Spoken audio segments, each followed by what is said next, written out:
If you want to save your TikTok videos without the watermark, I'm going to show you how to remove the TikTok watermark. So let's begin. There are a couple of ways to remove the watermark. So the first way is to adjust your settings before posting so the watermark isn't added in the first place. To download TikTok videos without a watermark when you've finished editing but haven't posted yet, you can tap on More Options, which is below the Audience option.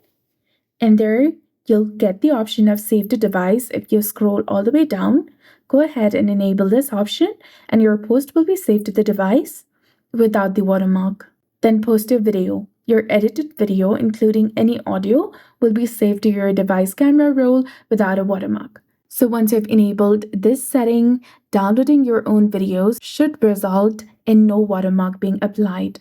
So that's it for this video. I hope you found this helpful. If you did, please like, share, and subscribe. Thanks for watching.